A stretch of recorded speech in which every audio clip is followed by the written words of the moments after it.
I'm Helen, 67 years old, retired nurse from Pennsylvania. My son Jacob recently moved back home after his divorce.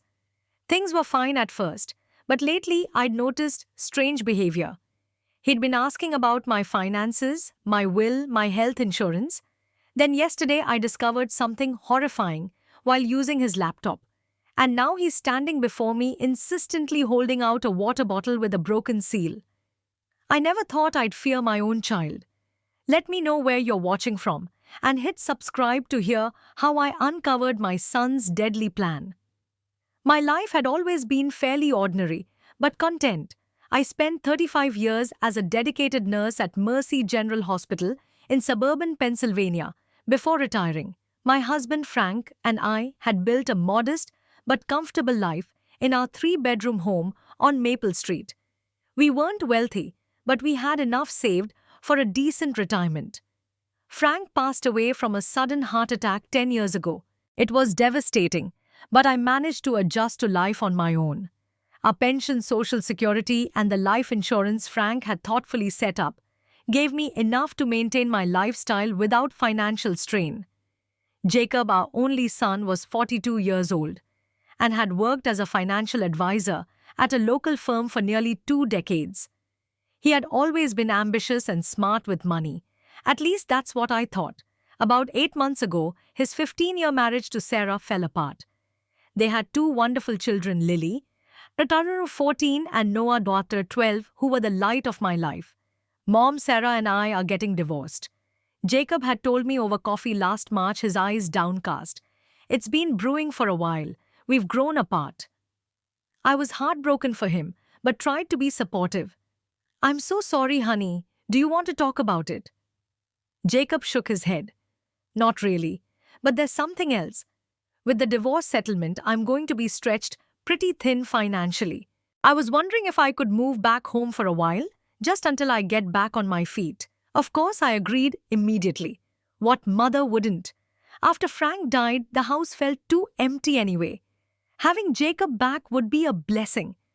That would be wonderful, I told him. Your old room is still there though. I've been using it as a sewing room. Thanks, Mom. I promise it won't be for long, Jacob said with a smile that didn't quite reach his eyes. He moved in the following week, bringing surprisingly few belongings for someone who had owned a 4-bedroom house with Sarah. At first, having Jacob home was like a breath of fresh air. He fixed things around the house that I'd been neglecting. The leaky faucet in the downstairs bathroom, the wobbly porch step, the finicky garage door. We fell into a comfortable routine. I would cook dinner most nights, and Jacob would handle the yard work and home repairs. On weekends, Lily and Noah would visit, filling the house with laughter again. Those were the happiest days since Frank had passed. I remember thinking how lucky I was to have such a caring son, how blessed I was that he wanted to spend time with his aging mother. But looking back now, I can see the warning signs I ignored. It started with casual questions about my finances. Mom, where do you keep your important documents? Jacob asked one evening as we washed dishes together after dinner. In the filing cabinet in my bedroom closet. Why? Just thinking we should organize everything. Make sure your will and insurance policies are up to date. At your age, it's important to have everything in order. At my age, the comment stung a bit, but I brushed it off. He was a financial advisor after all. This was his area of expertise. Then came questions about my health insurance, my medications, my doctor's contact information. Again, I didn't think much of it. Jacob had always been detail-oriented and organized.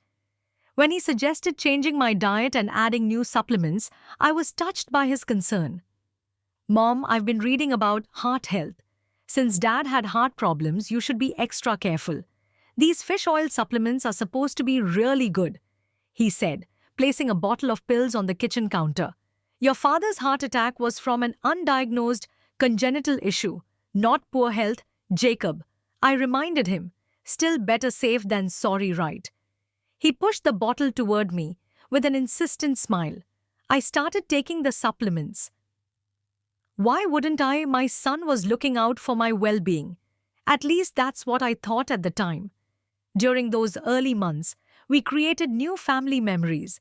birthday celebrations for the grandkids, Sunday dinners with Sarah, bringing the children over, neighborhood barbecues. Jacob seemed to be adjusting well to his new life, though he was often on his phone looking worried. Everything okay? I asked one evening, when I caught him frowning at his screen. Just work stuff, Mom. Nothing for you to worry about. He quickly put his phone away and changed the subject. Hey, have you thought more about updating your will like we talked about? That was the first time a chill ran down my spine. Something in his tone felt off. But I pushed the feeling aside. This was Jacob, my son, the little boy I had raised. The man who had always made me proud. How could I have known then what his true intentions were? How could any mother suspect such betrayal from her own child? The first real concern I couldn't ignore came when Jacob insisted on accompanying me to my annual physical. I'd been going to Dr. Patterson alone for years, perfectly capable of managing my own healthcare. I just want to make sure you're asking the right questions, Mom, Jacob explained as we sat in the waiting room. Sometimes doctors rush through appointments with seniors. The term seniors made me bristle. I might have been 67, but I was sharp, independent, and in good health. Still, I allowed him to join me. During the appointment, Jacob asked Dr. Patterson questions that made me uncomfortable. What's her life expectancy given her current health status? Jacob inquired while Dr. Patterson was checking my blood pressure. I watched the doctor's eyebrows rise slightly.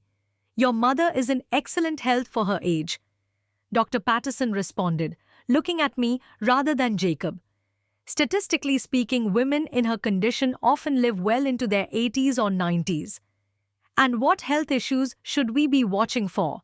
Anything that might, shorten that timeline, Jacob pressed. Dr. Patterson gave him a curious look. Mrs. Parker isn't at high risk for any acute conditions that I can see. Later that evening, I overheard Jacob on the phone in his bedroom. His door was slightly ajar and his voice carried down the hallway as I was heading to the bathroom. Yes, everything's in order. No, there won't be any problems. The timeline is flexible, but sooner is better than later. I'll get it done. Don't worry. When I asked him about the call at breakfast the next morning, he claimed it was about a client's financial planning. But something in his eyes didn't match his explanation, a coldness I'd never seen before. That same week, Jacob started insisting on cooking all my meals and organizing my medications. You deserve to be pampered, Mom, he said. After all those years of taking care of everyone else, let me take care of you for a change. It seemed thoughtful, but I began noticing changes in how I felt. Occasional dizziness after meals, digestive issues I hadn't experienced before, a persistent fatigue that sleep didn't cure. I attributed it to aging, but a nagging voice in my mind whispered other possibilities. My best friend Marge noticed the change in me during our weekly coffee date at Rosie's diner. Helen, you don't look well, she said bluntly. And you've mentioned feeling dizzy several times now. Have you seen Dr. Patterson about this? It's nothing, I assured her. Probably just age catching up with me. Marge wasn't convinced. And how's Jacob still playing the devoted son? Her tone made me defensive. He's been wonderful, cooking, cleaning, taking care of the house. Marge hummed, stirring her coffee thoughtfully. Don't you think it's odd how controlling he's become? You mentioned he even lays out your medications for you now. He's just being helpful, I insisted. Maybe, Marge conceded. But remember Mrs. Abernathy from church. Her son moved in to help her too. Next thing you know, he drained her bank accounts and put her in that awful nursing home. Jacob would never do that. I snapped, perhaps too quickly. But Marge's words planted a seed of doubt that I couldn't quite shake. When I mentioned wanting to visit my sister Judith in Florida for a month, Jacob's reaction was troubling. That's not a good idea, Mom, he said firmly. Your health has been a bit unstable lately. What if something happens while you're there? I've been feeling dizzy occasionally, Jacob, not having heart attacks. I'm perfectly capable of traveling. Let's revisit the idea in a few months, when you're feeling better. He suggested, effectively closing the conversation. That evening, while sorting through my pill organizer, I noticed unfamiliar tablets mixed in with my regular medications. They were small and white, unmarked. Jacob, what are these? I asked, showing him the pills. Just some vitamins I added to your regimen, he said casually. They're supposed to help with energy levels and cognitive function. I nodded, but didn't take them. Instead, I flushed them down the toilet when he wasn't looking. The next day, I felt better than I had in weeks. The most disturbing revelation came from a conversation with Sarah when she dropped the kids off for their weekend visit. Jacob was out running errands, and she came inside for a cup of tea while the children settled in the living room with their devices. "How are you doing with Jacob living here?" Sarah asked quietly, glancing toward the doorway to make sure we were alone. "It's been nice having him around," I said, though my voice lacked conviction. Sarah looked at me intently. "Helen, I feel like I should tell you something. One of the main reasons our marriage fell apart was Jacob's financial problems. He's in serious debt." "What kind of debt?" I asked, my heart beginning to race. "Gambling, failed investments, credit cards maxed out. He kept it hidden for years, but it all came to light during the divorce proceedings." She hesitated before continuing. "He tried to take out a large insurance policy on me about a year ago. When I found out and confronted him about it, he claimed it was just responsible financial planning." A cold fear gripped my heart. "Why are you telling me this now?" Sarah's eyes filled with sympathy. "Because I care about you, Helen. And because Lily mentioned that her dad has been asking her strange questions about your health and your medications. It didn't sit right with me. After Sarah and the grandkids left that Sunday, I sat alone in my kitchen, truly afraid for the first time. Could my own son be harboring harmful intentions toward me? The thought was almost too painful to consider. But the evidence was mounting, and I could no longer ignore my suspicions. The opportunity to search Jacob's laptop came unexpectedly on a Tuesday afternoon when he had an appointment with a client. He usually took his computer with him, but that day he'd left it on the dining room table, likely due to the stack of printouts he'd been reviewing over breakfast. My hands trembled as I opened it, confronted with a password screen. I tried a few combinations: his birthday, the kids' birthdays, our old house number. Nothing worked. Then I remembered Jacob had always used the same password since high school, Champion Racer 89, after his favorite childhood toy, and the year he was born. With a pang of nostalgia that quickly turned to dread, I typed it in. The screen unlocked. I'm not particularly tech-savvy. Frank had always handled our computer needs, and after he passed, I'd only learned the basics. But I knew how to check email and search for documents. Jacob's email was already open in a browser tab. I scrolled through, looking for anything suspicious. It didn't take long to find it. An email thread with Atlantic Life Insurance Company. My heart pounded as I opened it and began to read. "Dear Mr. Parker, we are pleased to inform you that the policy for Helen Parker, policy Najhar LT 78429195, has been approved for the amount of $2,000. As requested, you are listed as the sole beneficiary." The email was dated just 3 months after Jacob had moved in with me. I felt physically ill, my hands shaking so badly I could barely click to open the attached policy document. There it was, in black and white, a $2 million life insurance policy on me. The beneficiary, Jacob Parker. The policy specifically covered natural causes, including heart failure, stroke, and other common ailments in the elderly. I searched further, finding a folder labeled Financial Recovery Plan. Inside were spreadsheets detailing Jacob's debts: $175,000 in gambling debts to someone named Ray Tolson, $143,000 in credit card debt, spread across 8 cards, $92,000 in personal loans, a failed investment in a restaurant that cost him $120,000, and nearly $70,000 owed from the divorce settlement. A total of over $500,000 in debt. In the same folder was a document titled Timeline, which outlined a plan spanning 6 months. The final entry simply read, Policy Payout, with the amount $2,000 next to it. My breath caught in my throat. With shaking fingers, I checked his browser, history finding searches that chilled me to the bone. Undetectable poisons. How to make death look natural in elderly. Heart attack inducing substances. Antifreeze poisoning symptoms. How long for antifreeze to cause death? I slammed the laptop shut, unable to bear seeing anymore. Then I rushed to the bathroom and vomited until there was nothing left but bile.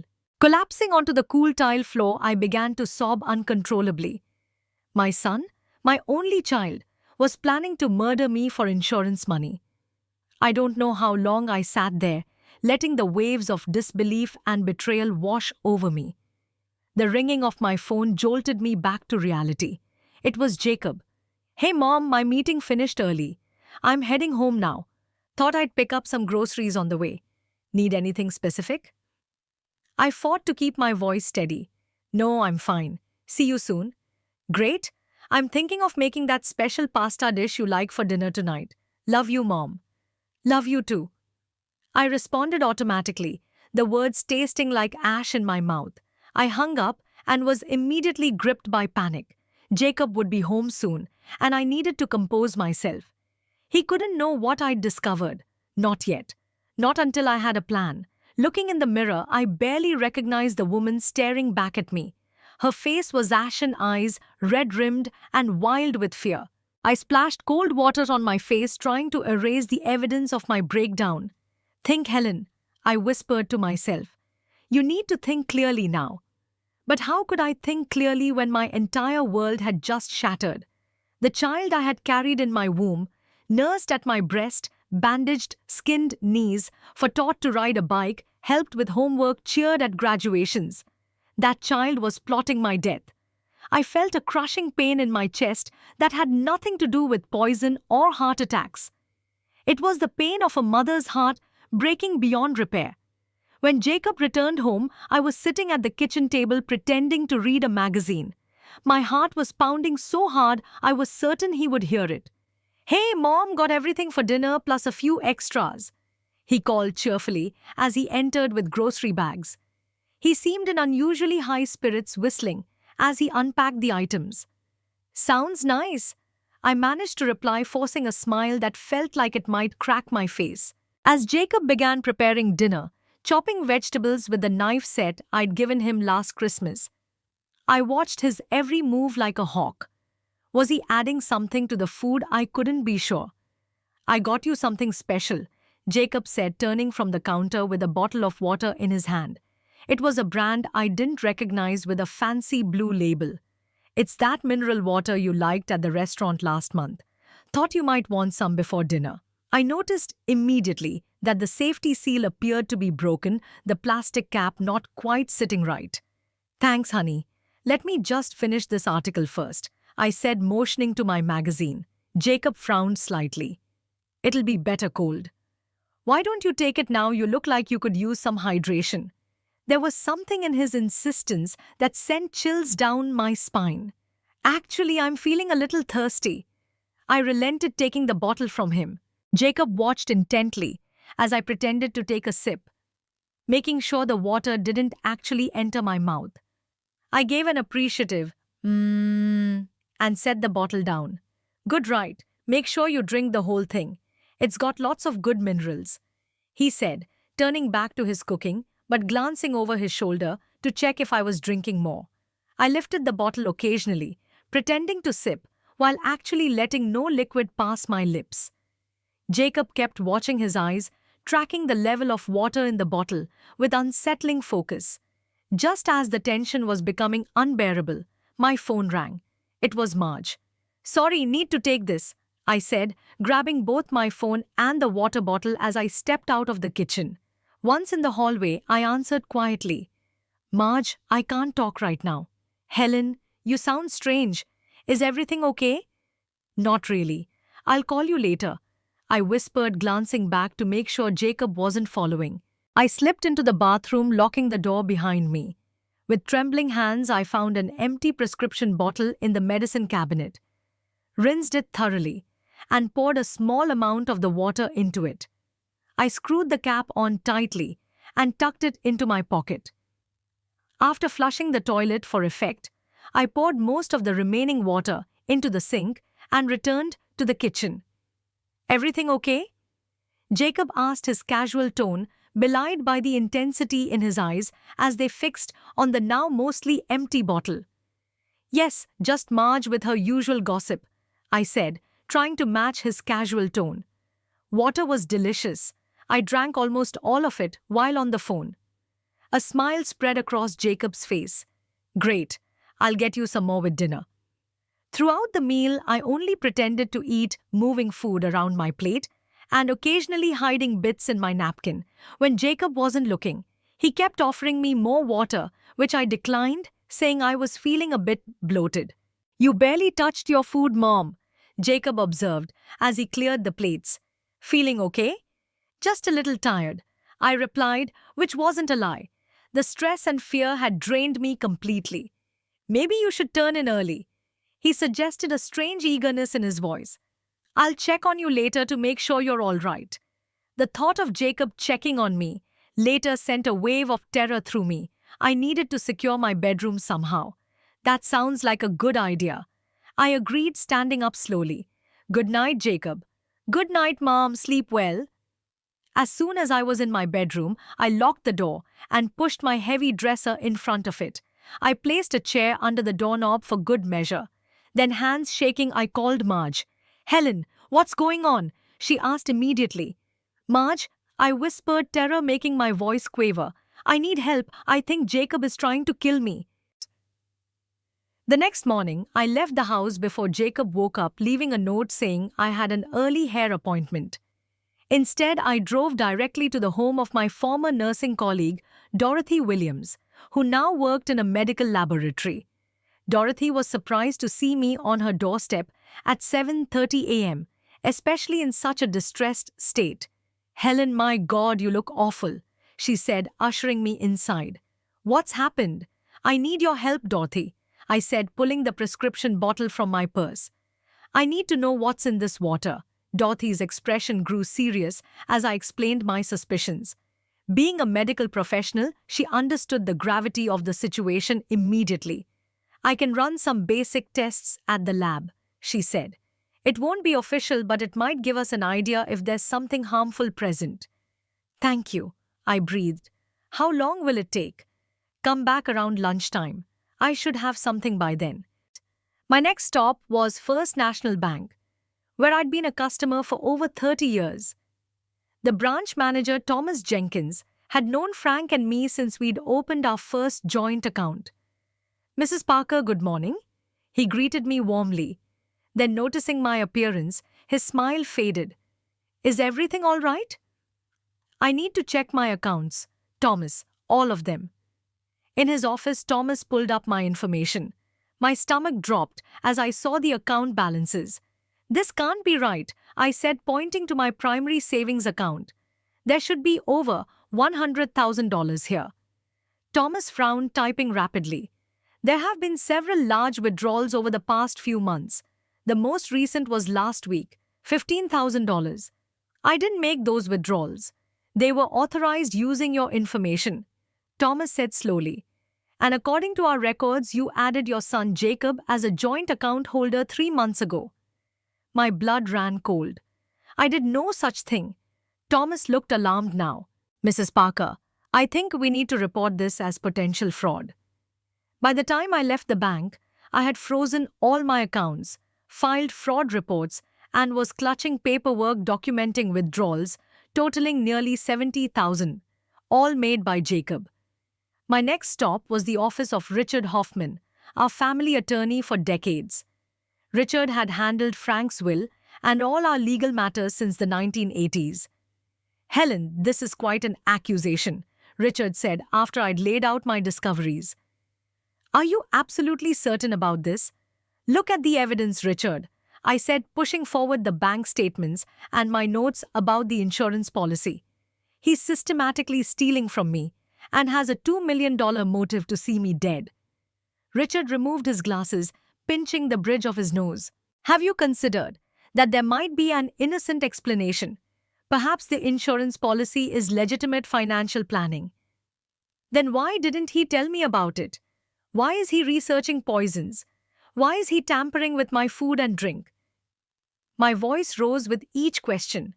Richard, I'm scared for my life.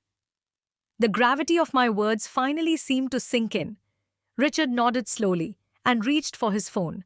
I think we need more information. With your permission, I'd like to call Jacob's ex-wife. Sarah answered on the third ring, and Richard put her on speakerphone after explaining the situation. Mrs. Parker, I wish I could say I'm surprised. Sarah said, her voice heavy. Jacob's gambling addiction has been getting worse for years. Before our divorce, he'd lost nearly everything we had. Gambling addiction, I repeated. Jacob had never shown any signs of such a problem when he was younger. It started about 5 years ago. Small bets at first, then larger and larger stakes. He tried to hide it, but the debt collectors started calling. He borrowed from everyone, friends, colleagues, even loan sharks. Loan sharks? Richard interjected, alarmed. Yes, a man named Ray Tolson. Very dangerous from what I understand. Jacob owes him a significant amount. The pieces were falling into place. Jacob wasn't just desperate for money. He was potentially in danger himself if he couldn't pay his debts. As I was processing this information, my phone rang. It was Dorothy. Helen, I've done some preliminary tests on that water sample, she said without preamble. There are traces of ethylene glycol present. What's that? I asked, though. As a nurse, I already had a sickening suspicion. Antifreeze, Helen. Someone put antifreeze in that water. The room seemed to spin around me. Richard took the phone when he saw the color drain from my face. This is Richard Hoffman, Mrs. Parker's attorney, he said. Are you certain about this finding? After a brief conversation, Richard hung up and turned to me, his expression grave. Helen, we need to go to the police right now. But I shook my head. Not yet. We need more evidence. It's my word against his at this point. And he's already shown he can forge my signature convincingly. Richard looked reluctant but nodded. Then we need to gather more proof. Do you have somewhere safe to stay tonight? I can stay with Marge. Good. And we need to record any incriminating statements Jacob might make. By noon, I had purchased a small digital recorder from an electronics store. Richard showed me how to use it and emphasized the importance of getting clear statements from Jacob. Be careful, Helen, he warned as I prepared to return home. If Jacob suspects you know anything, the situation could become dangerous very quickly. I nodded, my heart heavy, but my resolve strengthened. I've been taking care of myself for a long time, Richard. I'll be careful. Later that afternoon, I slipped back into the house while Jacob was out running errands. I placed the recorder in the kitchen, hidden behind the coffee maker where we most often talked. Then I packed an overnight bag with essentials and hid it in the trunk of my car. As I finished these preparations, I heard Jacob's car in the driveway. Taking a deep breath, I steeled myself for the performance of my lifetime, pretending everything was normal while living with someone I now knew wanted me dead. Jacob seemed agitated when he returned, pacing the kitchen while checking his phone repeatedly. Everything okay? I asked, trying to appear casual while my heart raced beneath my cardigan. Fine, he snapped, then immediately softened his tone. Sorry, Mom, just some work stress. How was your day? Quiet? I lied. Just ran a few errands. Jacob's eyes narrowed slightly. Like what? I didn't see any shopping bags. The subtle interrogation sent chills down my spine. He was monitoring me more closely than I'd realized. Just browsed mostly. Oh, and I had coffee with Marge. You've been seeing a lot of Marge lately. Jacob commented, his tone deceptively light. What do you two talk about? This and that. You know how it is with old friends. Jacob hummed non-committally and opened the refrigerator. I was thinking we could have a nice dinner tonight, just the two of us. The thought of eating anything Jacob prepared made me feel ill. Actually, I'm not very hungry. I had a late lunch with Marge. A flash of annoyance crossed his face before he masked it with concern. You need to eat, Mom. You're looking a bit thin lately. How about just a light soup? Maybe later, I said, moving toward my bedroom. I think I'll lie down for a bit. Are you feeling okay? Jacob asked, suddenly alert. Any dizziness or nausea? The eagerness in his voice was unmistakable. He was looking for signs that whatever he'd put in the water yesterday was taking effect. Just tired, I assured him. I retreated to my room, securing the door as I had the night before. Through the thin walls, I could hear Jacob on the phone, his voice low but intense. It's taking longer than expected. No, I can't rush it. These things need to look natural. I know how much I owe you, Ray. You'll get your money, all of it plus interest. Just give me a little more time. I pressed my ear against the wall, straining to hear more, but Jacob had moved further away. The name Ray confirmed Sarah's information about the loan shark. Jacob's desperation was escalating, which made him even more dangerous. Around 6 p.m., there was a knock at my bedroom door. Mom, I've made some soup. You really should eat something. Thanks, honey. I'll come out in a minute.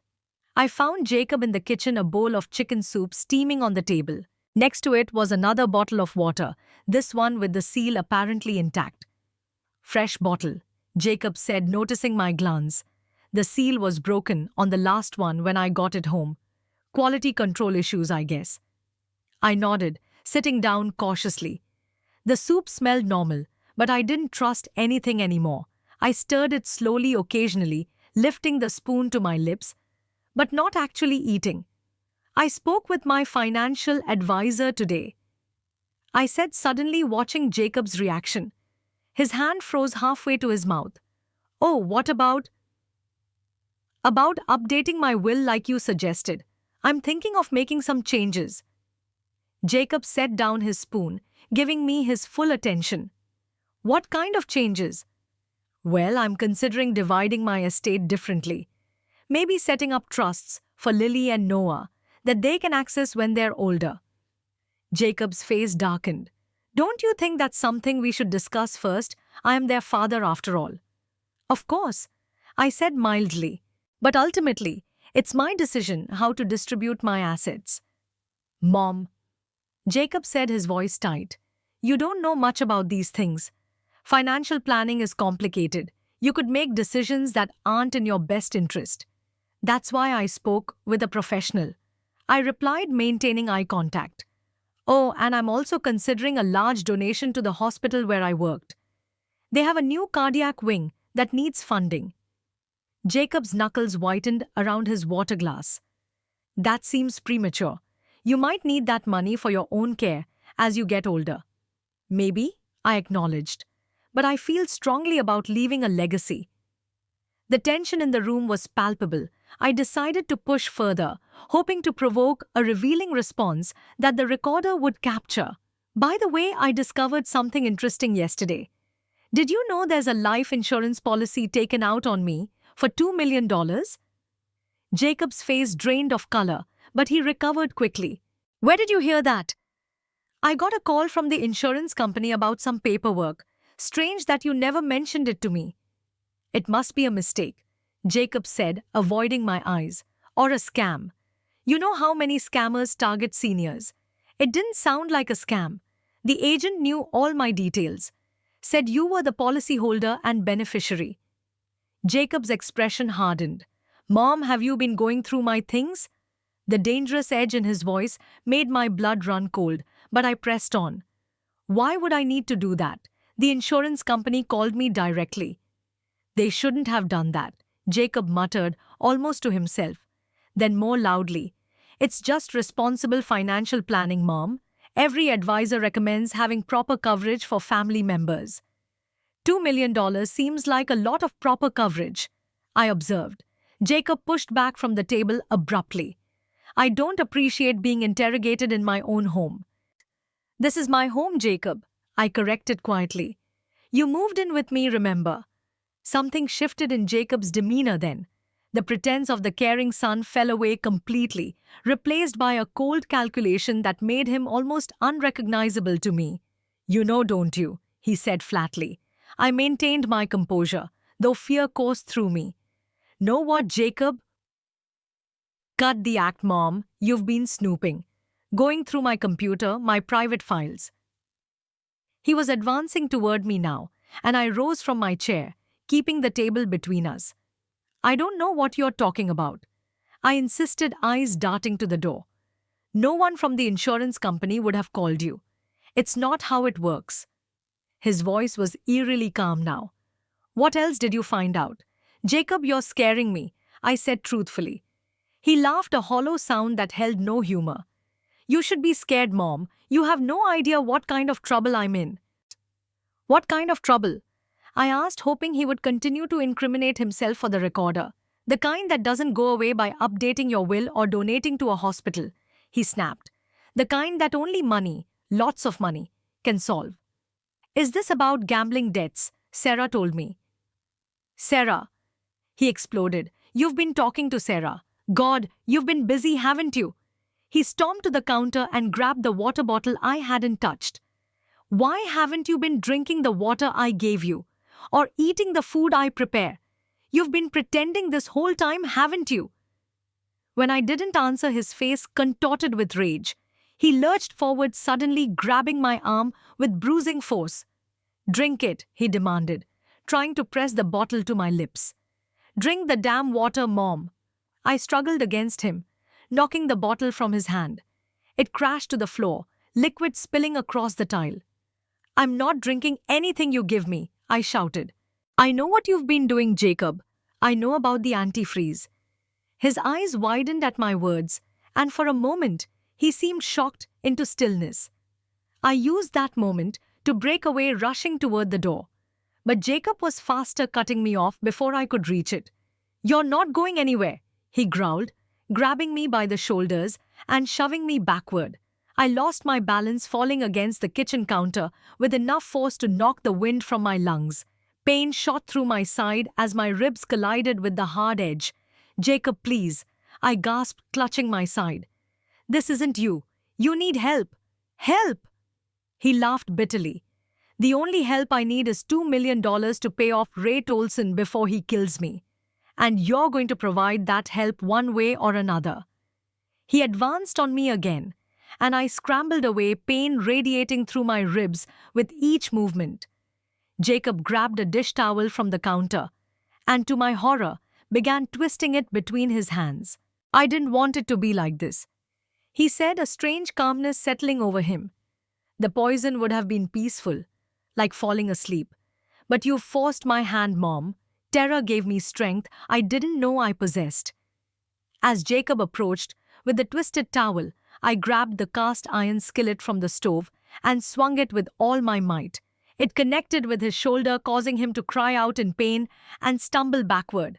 I ran for the hallway, but Jacob recovered quickly. He tackled me from behind, sending us both crashing to the floor. The impact knocked the breath from my lungs and sent white-hot pain through my injured ribs. Before I could recover, Jacob had dragged me to my bedroom and shoved me inside.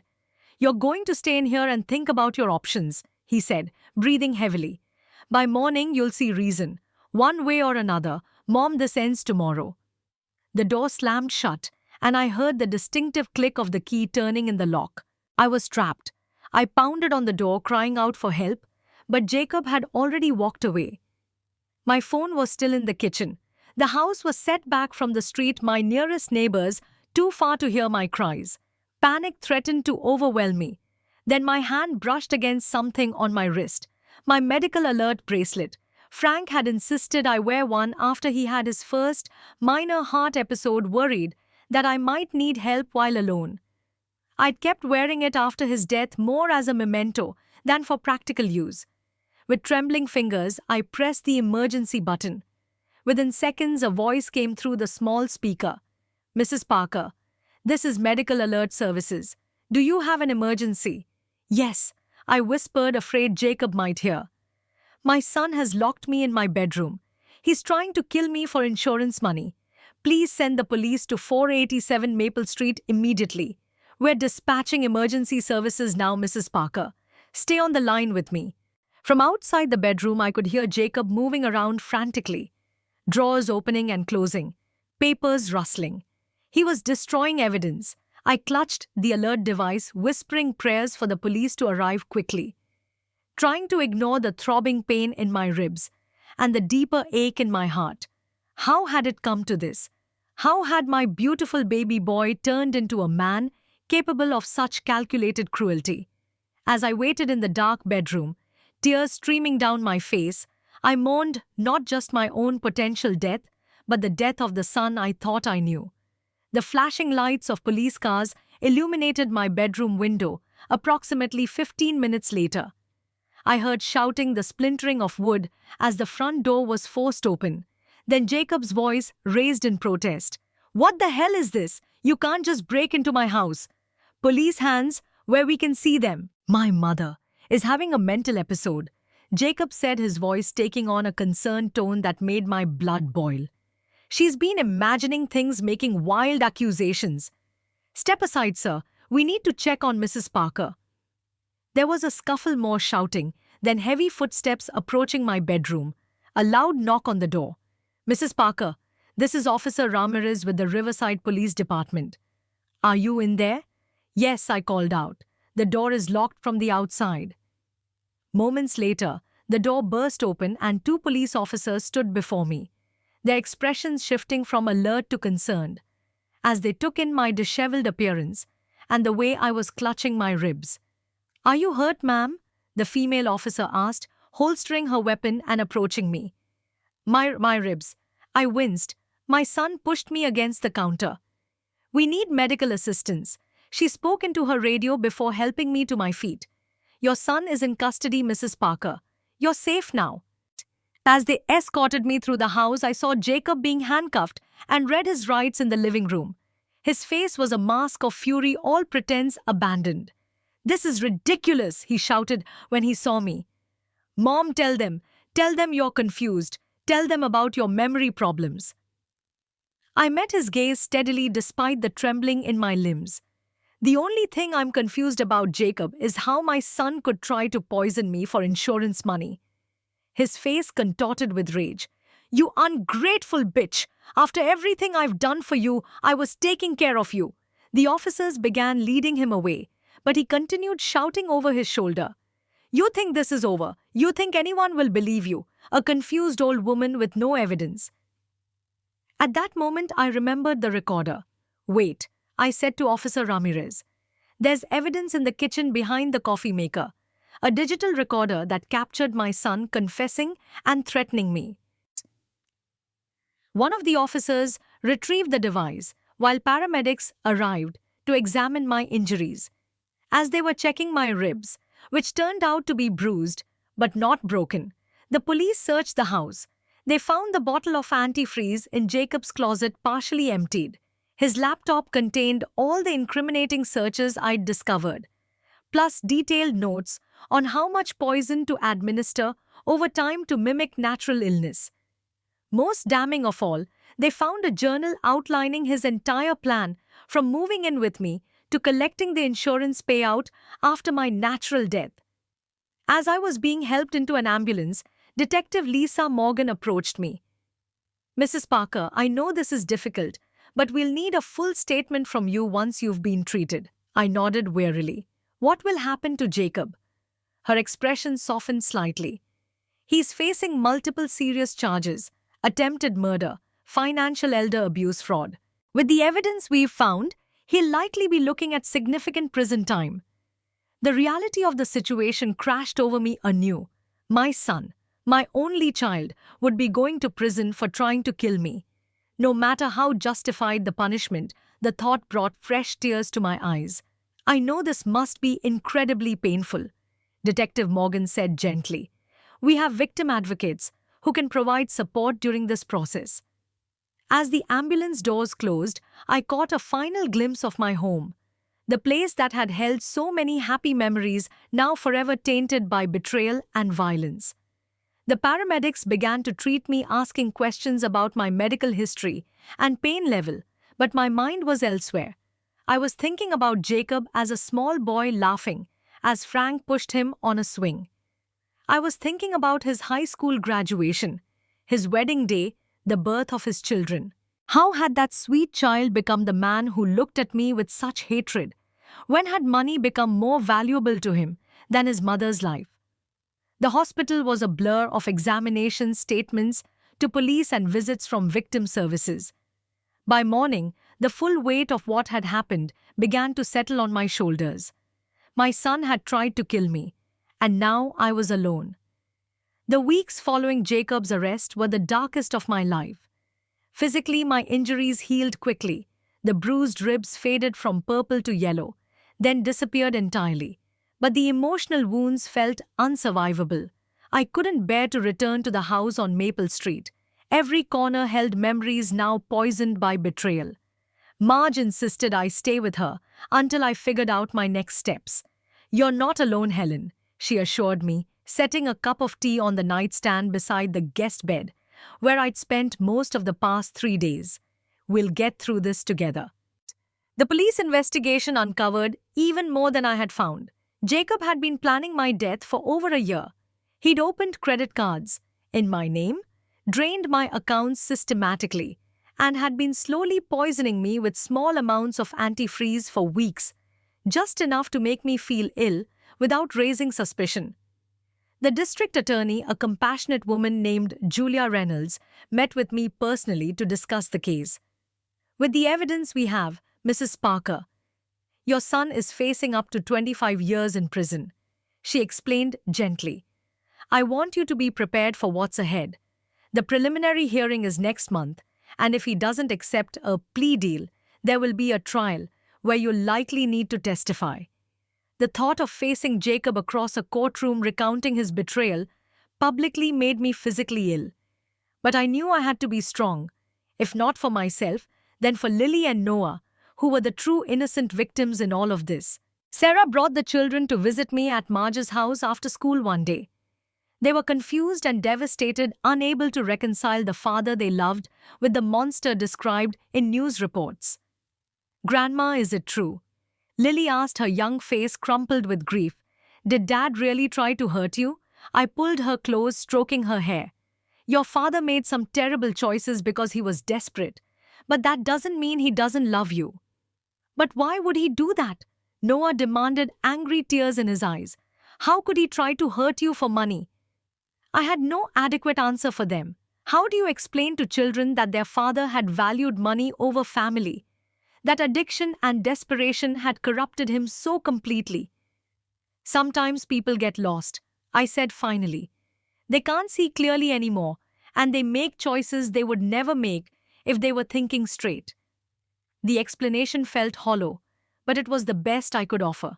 In truth, I was still struggling to make sense of it myself. With Richard's help, I found a modest apartment in a senior living community, about 20 minutes from my old neighborhood. I sold the house on Maple Street without ever returning to pack my belongings. Marge and some other friends handled that for me, bringing only what I specifically requested to my new home. As the criminal case against Jacob proceeded, I began therapy with Dr. Elaine Winters, a specialist in trauma and family betrayal. Our sessions were painful but necessary. "What you're experiencing is a unique form of grief," Dr. Winters explained during one session. "You're mourning the son you thought you knew while trying to process a profound betrayal by someone you trusted completely." "Will I ever make sense of it?" I asked. "You may come to understand the factors that contributed to Jacob's actions, his gambling addiction, financial pressures, desperation," she said thoughtfully. "But that doesn't mean his choices will ever truly make sense or be justifiable. Part of healing is accepting that some wounds don't get neat explanations or closure."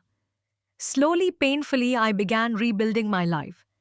I reconnected with my sister Judith, who flew in from Florida and stayed for a month, her presence a balm to my fractured heart. I joined a support group for victims of family violence, finding unexpected strength in sharing my story with others who truly understood. The hardest part, I confessed to the group one evening, is that despite everything, I still love him. He's still my son. How do I reconcile that love with what he did?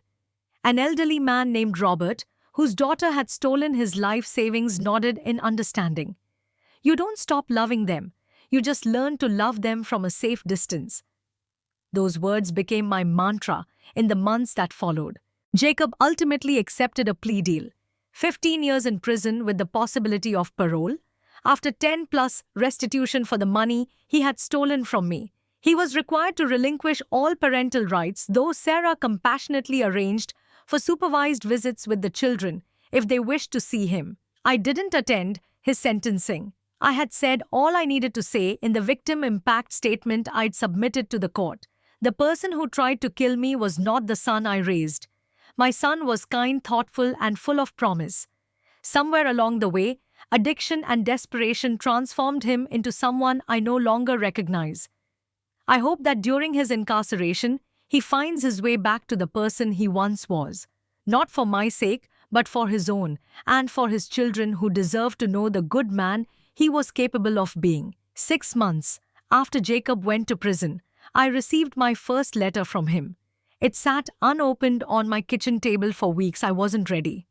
Eventually, after a particularly productive therapy session, I found the strength to read it. Mom, he had written, his familiar handwriting, now seeming like that of a stranger.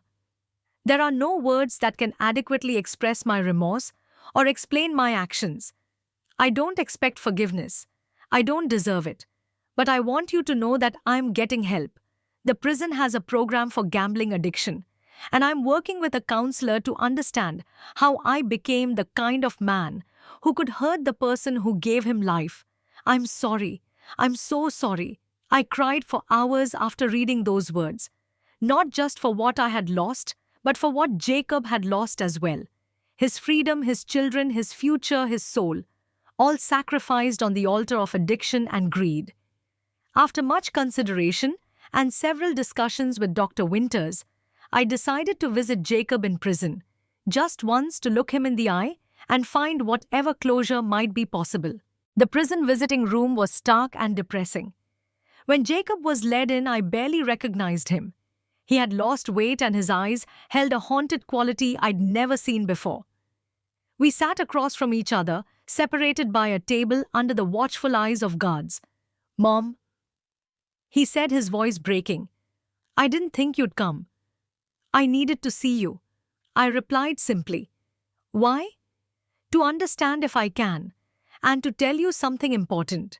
Jacob lowered his eyes, unable to hold my gaze. I don't expect you to understand. I barely understand it myself. The gambling, it was like a disease. The more I lost, the more desperate I became. Then the loans from Ray, the threats. I convinced myself that the insurance money was the only way out, that somehow it would be better for everyone. Better for me to die, I asked quietly. His face crumpled. I wasn't thinking clearly. I was so deep in the hole, so terrified. I became someone else, someone monstrous. We talked for nearly an hour. I didn't get all the answers I sought. Some questions may never have satisfying responses. But I did get one thing: I needed the chance to tell my son that while I could never forget what he'd done or fully trust him again, a part of me would always love the boy he had been and hope for the man he might still become. I forgive you, Jacob, I said finally. Not for your sake, but for mine. Carrying this hatred is too heavy a burden. His eyes filled with tears. I don't deserve your forgiveness. No, you don't, I agreed.